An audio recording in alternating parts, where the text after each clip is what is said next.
Assalamualaikum warahmatullahi wabarakatuh. Bismillah, walhamdulillah, wassalatu wassalamu ala rasulillah wa ala alihi wa sahbihi wa man wala. Allahumma salli wa sallim ala sayyidina Muhammadin miftahi babi rahmatillah adada ma fi ilmillah salatan wa salaman daimaini bidawami mulkillah wa ala alihi wa sahbihi adada kulli dzarratin alfa marrah wa la hawla wa la quwwata illa billah amma ba'dah. Para tetuha, para sesepuh Majelis Ta'lim Al-Mubarak yang hadir, yang sama-sama kita muliakan, begitu pula Bapak Ketua beserta pengurus, Shahibul Bait beserta seluruh keluarga dan seluruh jamaah yang hadir, yang mana semuanya saja kita doakan mudah-mudahan senantiasa diberikan Allah panjang umur fi sihatin wa afiyah di dalam ketaatan kepada Allah Subhanahu wa taala. Allah mudahkan seluruh urusan-urusannya, Allah kabulkan segala hajat baiknya, Allah lancarkan rezekinya yang halalan thayyiban, Allah istiqomahkan menapak di jalan yang diridhoi oleh Allah dan Rasulnya, dan mudah-mudahan semuanya beserta seluruh keluarga senantiasa dilimpahkan Allah keberkahan hidup lahir batin dunia dan akhirat. Amin ya rabbal alamin. Kita akan menyambung keistiqomahan pelajaran kita, yaitu kitab Nasaihul Ibad, insyaallah sampai halaman 161, makalah yang ke-11. Betul ya? Ya. Wa bil isnadil ladzi yattasulu ila al-musannif rahimahumullahu ta'ala wa nafa'ana bi ulumihim wa anwarihim wa asrarihim wa nafahatihim fid dharain. Amin. Bismillahirrahmanirrahim. Anin Nabi sallallahu alaihi wasallam igtanim khamsan qabla khamsin, syababaka qabla haramika, wa sihhataka qabla saqamika, wa ghinaka qabla faqrika, wa hayataka qabla mautika, wa faraghaka qabla syughlika. Rawahu al-Hakimu wal Baihaqi an Ibni Abbas radhiyallahu anhuma. Junjungan kita Nabi besar Muhammad sallallahu alaihi wasallam bersabda, ujar beliau, manfaatkan 5 kesempatan sebelum datang 5 hal yang lain. Ini masyhur hadis ini ya, yaitu A atau 1, masa mudamu sebelum kamu tua. Nah, betulnya nih. Nah, kalau pian nih sekarang umurnya 40 tahun kurang, itu tandanya masih muda hitungannya. Kalau sudah 40, nah tua berarti. Nah, macam kami ini sudah tua nih, ya. Nah, karena sudah di atas 40. Cuman bukan berarti istilahnya itu, aku belum 40 juga, bersantailah dulu, masih lawas lagi. Udah kayak begitu itu maksudnya. Yang ada yang mulai sekarang, ya. Karena kami yang sudah 40 tahun apalagi lebih ini, kalau ditakuni jujur kami nyesal. Nyesal kami. Kenapa nyesal? Karena macam mana ya, sadar diri yang dahulu-dahulu itu tidak kami manfaatkan secara maksimal. Sehingga banyak yang kurang daripada diri kami. Ibadah kami merasa masih kurang. Ilmu kami merasa masih kurang. Ya. Berzikir masih kurang, ngaji Quran masih kurang. Nah, jadi banyak masih kurang gitu kan. Nah, maka timbul jadinya menyesal gitu. Ya. Nah, jadi tolong doakan kami yang tua ini supaya bisa mengisi waktu kami. Kan umur tua ini bahasa kasarnya umur sudah tinggal menunggu kedatangan malaikat Israel aja. Ya bukan berarti yang anda masih lawas. Ya karena urusan mati kan tidak bisa ditangguh gitu ya. Tapi paling tidak tuh yang lebih layak mati itu kan orang tua. Nah, jadi doakan aja kami, dan kita berdoa semuanya lah untuk seluruhnya. Itu tadi diberi Allah panjang umur fi sihatin wa afiyah, dalam taat kepada Allah Subhanahu wa taala.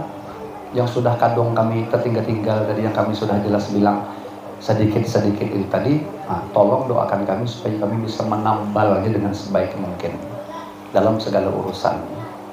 mulai daripada hutang-hutang sholat 5 waktu yang belum terbayar, mudahan terbayar sampai habis, ya, segala macam. Pokoknya apalah yang menjadi tanggungan kami, apakah itu baik yang berurusannya dengan Allah Subhanahu wa Ta'ala maupun kepada sesama manusia, nah mudahan selesai semua sebelum kami meninggal dunia, bahkan sebelum kita meninggal semua. Amin ya rabbal alamin. Jadi manfaatkan. Nah, jadi kalau sudah di sini hadir nih umur kurang 40 tuh bersyukur pian ya. Artinya Allah memberikan pian hidayah sebelum 40 sudah mau diisi dengan kebaikan. Nah, satu. Yang kedua atau B di sini, masa sehatmu sebelum kamu sakit. Nah, betulnya. Makanya banyak orang tuh yang sudah puyuh, sudah sakit, yang sudah ada bekutek, apalagi sakitnya begitu parah, baru seakan-akan nak berjanji mau memperbaiki diri, baru nak berajin ibadah, habis sudah. Nah, mumpung masih sehat itulah. Tapi ini insya Allah bihaulillah wa quwwatih, kami baik sangka pian-pian ini termasuk orang-orang yang diberikan Allah pertolongan mau hadir ke majelis taklim. Sebagaimana yang dulu kita jelaskan bahwa termasuk tanda kebaikan itu orang yang diizinkan Allah hadir ke majelis taklim. Insya Allah. Syukur-syukur nanti ada peningkatannya pula. Bukan hanya sekadar hadir, bukan hanya sekadar dia dapat ilmu, tapi berkelanjutan mudahan bisa diamalkan. Nah, sehingga menjadi bermanfaat. Kalau hanya masih sebatas mendapatkan, itu posisinya masih bahaya sebenarnya. Ya, kenapa? Karena itu nanti akan menjadi hujah. Hingga ada pelajaran kita dulu, salah satu yang dihujah itu orang yang diberi Allah ilmu pengetahuan tapi tidak diamalkan. Makanya kita minta tolong tuh, minta ilmu itu yang bermanfaat. Ya, doa kita biasa habis majelis apa? Allahumma inna nas'aluka ilman nafi'an.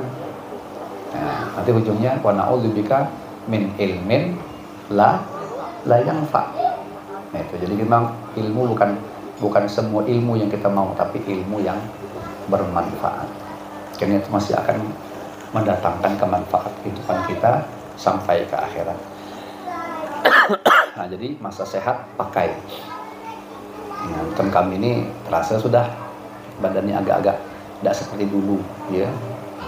Sekarang ini banyak uyuhnya lah, banyak mundur, sebentar demam, sebentar garing, sebentar encok.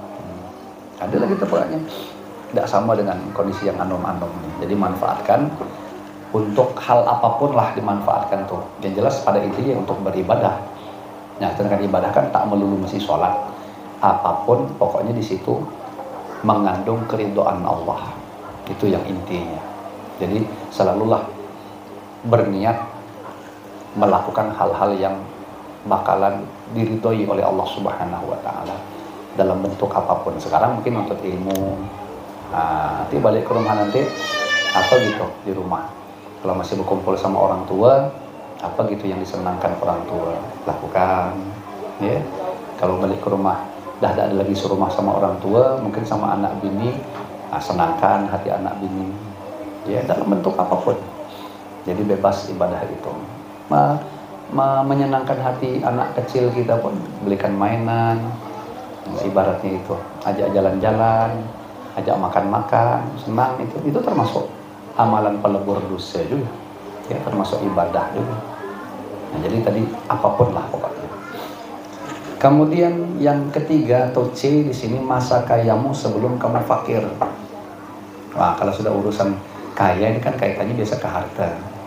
Ya, di sini beliau memberikan masukan kepada kita, mumpung kita tuh masih berduit, manfaatkan duit itu dibelanjakan kepada hal-hal yang bermanfaat. Ya, lagi-lagi bermanfaat harta itu, karena dia pasti akan dihisap.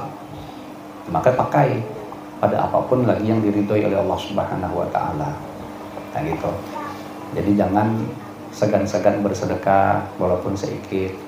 Karena kita tidak tahu di mana pintangan sedekah kita itu, yang pas pintangan itu pas Allah ridho sama kita. Karena nanti kalau sudah ketemu yang di sisi itu tuh, maka walaupun sedekah kita kecil, maka nilainya akan menjadi besar di hadapan Allah Subhanahu wa Ta'ala. Jadi ingat, Kapan-kapan Allah suruh kepada kita untuk kita membelanjakan harta kita, jangan tidak dimanfaatkan. Manfaatkan. Walau tadi sedikit daripada harta kita. Kali-kali aja pintangan itu tadi Allah meridhoi kita.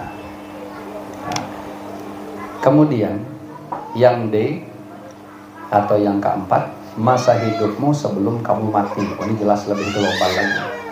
Hidup ini mahal. Seperti yang dahulu pernah saya jelaskan, andaikan kita ini bisa berdialog dengan penduduk alam kubur atau alam barzah, apa yang mereka inginkan? Mereka pengen hidup seperti kita, walaupun hanya sebentar. Sayang mereka sudah habis waktunya, ya. Nah, kita ini yang alhamdulillah masih hidup, jadi tinggal diisi sebaik mungkin. Yang paling diutamakan adalah mengurangi dosa, atau bahasanya tuh bertaubat kepada Allah Subhanahu wa taala. Sembari diiringi juga dengan memperbanyak pahala. Tapi yang didahulukan adalah bertaubat, mengurangi dosa. Karena kalau posisi dosa kita 0, walaupun kita punya pahala cuma sebiji, insyaallah bi'aulillah wa quwwatih selamat tuh kita. Tapi kalau punya pahala 100, punya dosa sebiji, ini masih berbahaya. Artinya, selagi dosa sebiji itu tidak diampuni oleh Allah Ta'ala, masih tercatat dalam buku catatan keburukan kita, dan kita harus dipintai pertanggungjawaban, dan kita memang harus mempertanggungjawabkan itu, maka di saat itu kita belum bisa masuk surga. Makanya tidak ada cerita orang masuk surga masih punya dosa, itu tidak bakal pernah terdengar. Orang yang masuk surga itu masih sudah dalam kondisi bersih dari dosa-dosa. Ya mungkin ya didahului dengan dia harus masuk neraka. Pasti itu dibersihkan dulu semuanya. Seberapa banyak kadar dosanya, selama itulah dia ada di neraka. Udah betul-betul pas, bersih, baru Allah keluarkan. Kalau kita mati beriman tuh. Nah ini juga mahal harganya mati beriman tuh. Makanya minta semuanya mudah-mudahan kita sekeluargaan mati beriman semuanya. Amin ya rabbal alamin. Insyaallah terkumpul di surga. Nah yang terakhir, yang E atau yang kelima, masa senggangmu sebelum kamu sibuk. Ini betul nih. Ya, dimanfaatkan masa senggang dengan menambal tadi itu, memanfaatkan tadi. Jadi kalau sudah kena sibuknya, payah. Ya termasuklah berniat istiqomah untuk hadir selalu ke majelis ilmu walaupun hanya seminggu sekali. Nanti akan ada tuh orang yang kena waktu sibuk sudah tidak bisa lagi pergi. Nah, contohnya banyak jemaah kita, ya, saking sibuknya. Dia ada benar-benar sibuk atau sok sibuk ada juga. Ya ada juga begitu. Ya jadi makanya yang ini nih insya Allah dia orang sibuk saya yakin semua nih. Tapi mantap paham memanage waktu itu. Ya bisa, makanya bisa istiqomah. Kalau tidak ada bangsa Allah kasih pertolongan tidak bakal bisa. Mesti kayak orang yang sibuk tadi itu. Ya, kita baik sangka mungkin di majelis ini tak hadir, mungkin di majelis lain yang hadir. Itu baik sangka. Karena memang tuntutan itu tidak bisa dielak bang. Ya, tapi kalau lalu-lalu, saking sibuknya lalu-lalu tidak ada lalu bagi ke majelis taklim manapun, wah itu rugi luar biasa. Kenapa? Ya payahlah saya nyambatinya, rugi yang jelasnya. Ya, walaupun dia dapat duit bermiliar-miliar. Karena nanti mereka akan tahu seberapa kadar mahalnya kita hadir di majelis ilmu ini. Itu tidak akan bisa dikadar pakai miliaran lagi, tidak bisa. Ya, nah, nanti kalau nak tahu cepat-cepatlah ke akhirat, baru tahu tuh macam mana kadarnya itu. Yang jelas ini sesuatu yang insya Allah bihaulillah wa quwwatih dengan karunia Allah semata-mata. Kalau betul-betul kita istiqomah, Allah menjaga kita dengan seluruh aturan adab yang ada di majelis. Insya Allah di akhirat itu sugih-sugih ya. Ya, sugih-sugih insya Allah. Kalau di sini ya kayak ini pangkat itu kan takdirnya, ya. Nah, disesuaikan seakan-akan dengan kerja kerasnya itu. Semakin banyak begawi, semakin banyak job, semakin banyak duit, ketahuan seakan-akan begitu. Kalau di dunia, tapi kalau di akhirat tidak mesti pang seperti itu. Ya, itu murni karunia Allah Subhanahu Wa Taala yang mempekerjakan kita waktu di dunia ya bu uyuh ibadah tadi. Dengan memanfaatkan waktu senggang. Jadi penting waktu senggang itu dimanfaatkan. Nah, mudah-mudahan Allah berikan bisa mengamalkan isi makalah yang ke-11 ini. Amin ya rabbal alamin. Kemudian satu lagi lah. An Yahya bin Mu'ad Ar-Razi man kathura syab'uhu kathura lahmuhu, wa man kathura lahmuhu kathurat syahwatuhu, wa man kathurat syahwatuhu kathurat dhunubuhu, wa man kathurat dhunubuhu qasa qalbuhu, wa man qasa qalbuhu ghariqa fi afatid dunya wa zinatiha. Dari Imam Yahya bin Mu'ad Ar-Razi radhiyallahu anhu, beliau berkata, kata Imam Yahya, barang siapa yang banyak kenyangnya maka banyak dagingnya. Gemuk maksudnya itu, ya. Nah, ini kita akan lihat, jangan pula dibilang, wah siapa yang gemuk di sini pasti banyak makan nih. Nengok dulu motivasi atau apa istilah kata orang tuh, pendorong dia makan tuh apa. Kalau pendorong dia makan itu memang sengaja untuk berbanyak-banyakan, ya benyaman-nyamanan, ya tentu itu salah jadinya. Soalnya seakan kan masih kesannya akan buruk. Nah, jangan kita bilang setiap orang lamak pasti buruk, belum tentu. Coba lihat foto Sayyid Muhammad bin Ali Al-Maliki itu, lamak orangnya, ya kan, di saat haknya Habib Umar tuh, lamak tuh. Gua nanti cari foto-foto beliau sekarang, almarhum Habib Munzir, Habib Zindan, ya kan. Nah, kalau saya baik sangka aja, karena saya termasuk lamak juga. Iya. Di mana? Saya ini bukan banyak makan, tapi sering. Sudah saya bilang dari dulu, sering saya makan. Kenapa? Ya karena memang keadaannya tuh, singgah ke sini makan, singgah ke sini makan. Apalagi kalau sudah bahasa hadir ke majelis. Nah, macam ini contohnya. Macam mana kalau saya tidak ada makan sama minum? Walaupun qalil, sedikit, ya, cak singgah cak makan, cak singgah cak makan, untuk menyenangkan hati sahibul bait, niat saya. Karena mau tidak mau setiap singgah itu memang harus, kayaknya memang selalu disediakan makan. Jadi itu cicip-cicip. Tapi ternyata efeknya gitu juga, tetap melamak. Makanya ulama-ulama zaman akhir ini kita lihat lamak-lamak. Ya, kenapa tadi itu? Niat beliau tuh bukan melampiaskan nafsu makannya, nggak sebanyak-banyak, enggak. Tapi tadi apa tujuannya? Untuk menyenangkan hati orang. Saya ulangi itu, barang siapa banyak kenyangnya, maka banyak dagingnya. Barang siapa banyak dagingnya, maka besar syahwatnya. Asli disebutkan bahasanya nafsu seks, ya. Barang siapa yang besar nafsu seksnya, maka banyak dosanya. Wah.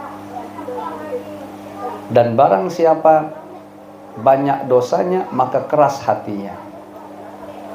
Ini mohon maaf lahir batin ya, saya tidak berani memastikan kenapa di dalam kurung itu disebut bahasa beliau itu nafsu seks. Padahal syahwat itu tidak mesti harus nafsu seks, itu tidak. Kalau saya lebih, mohon maaf lahir batin sekali lagi, lebih cocok saya nafsu seks itu dihilangkan. Tapi dengan bahasa maka besar syahwatnya. Syahwat ini tidak mesti harus nafsu seks, tapi keinginan secara global. Makanya orang kalau banyak dagingnya itu masih kepengenannya tuh banyak. Jadi jelas untuk seksnya juga bisa jadi, tapi hal-hal lain pun biasa kepengenan juga, nak punya ini, nak bisa ini, nak punya ini, segala macam. Itu bagian nafsu syahwat juga sebenarnya. Tidak mesti harus diarahkan ke seks gitu. Nah, makanya yang terjadi kalau ketika seseorang itu banyak punya keinginan, dia akan jadi ambisi, mengejar keinginannya itu. Yang terjadi adalah karena saking kepengenannya tidak dapat tadi itu, dia sudah kadang-kadang tidak ingat lagi dengan aturan. Itu tadi akhirnya banyak terjang tadi itu. Nah, mohon maaf lahir batin lah, mohon maaf sekali lagi. Contohnya orang yang banyak keinginan memiliki dunia. Dunia tuh, ya mohon maaf lahir batin, kayak cabat. Saking pengennya nak ini nak dapat duit banyak tadi itu, nafsunya akhirnya kan berani korupsi segala macam. Nah, melanggar tak namanya? Gara nafsu syahwat sebenarnya itu. Okay? Nah, akhirnya kan banyak dosa kan, gara-gara terlanggar tadi itu. Pedagang nafsu syahwatnya saking nak pengen banyak dapat untung, jadi nipu kan. Nah, ngurangi takaran, ngurangi timbangan, itu nafsu syahwat namanya, termasuk bahagian cinta dunia. Nah, jadi tinggal dikembangkan kepada kasus yang bukan hanya masih nafsu seks, begitu nama maksudnya. Maka banyak dosanya. Orang kalau sudah selalu memperturutkan syahwat itu pasti nanti banyak dosanya, karena dia akan melanggar untuk mencapai apa yang ditargetkannya tadi. Nah, barang siapa yang banyak dosanya maka keras hatinya. Nah, payah daripada itu payah. Kalau sudah orang hati keras tuh, kata dialah yang paling betul. Ya, egois jadinya, payah dinasihati. Dan barang siapa yang keras hatinya maka ia tenggelam dalam lautan bahaya dan kemewahan dunia. Betulnya. Ya, karena sudah kebenaran itu menurut dia adalah miliknya. Nah, sudah kalau gitu jadi terserah apa kata dia, bahasanya tuh. Dia sebenarnya sudah tenggelam dalam kemewahan duniawi. Nah, bahaya dan kemewahan duniawi itu yang dikhawatirkan. Nah, keterangan di antara tanda orang yang keras hatinya adalah tidak menerima nasihat. Nah, seperti yang kita sebutkan tadi berarti. Nah, makanya berhati-hati, ya. Minta tolong kepada Allah Subhanahu wa taala, mudah-mudahan Allah selalu memelihara kita semua, keluarga kita, tetangga kita daripada hal-hal yang disebutkan oleh Imam Yahya bin Mu'ad Ar-Razi tadi. Sehingga kita mudah-mudahan menjadi orang yang baik, orang yang selalu berada di bawah keridhaan Allah dan Rasulnya dimanapun dan kapanpun kita berada. Amin ya rabbal alamin. Nah, makalah ke-13, wallahu a'lam bishawab. Kita lanjutkan dengan permohonan dari Sohibul Bait yang meminta kita untuk membaca tahlil yang pahalanya akan dikirimkan untuk almarhum Abdullah bin Haji Lamsyah, almarhum Haji Saleh bin Haji Kacong, almarhum Hajjah Halimah binti Haji Jalluh, serta kaum muslimin muslimat yang telah mendahului kita. Bi annallaha yaghfiru lahum wa yarhamuhum wa yu'li darajatihim fil jannah. Ala hadhihi niyatu ala manawahu aslafuna salihun wa likulli niyatin salihah wa ila hadratin nabi sallallahu alaihi wa ala alihi wa sahbihi wa baraka wa sallam. Al-Fatihah. Bismillahirrahmanirrahim. Alhamdulillahi rabbil alamin. Ar-Rahmanir-Rahim. Maliki yaumiddin. Iyyaka na'budu wa iyyaka nasta'in. Ihdinas siratal mustaqim. Shiratal ladzina an'amta 'alaihim ghairil maghdubi 'alaihim waladdallin. Amin.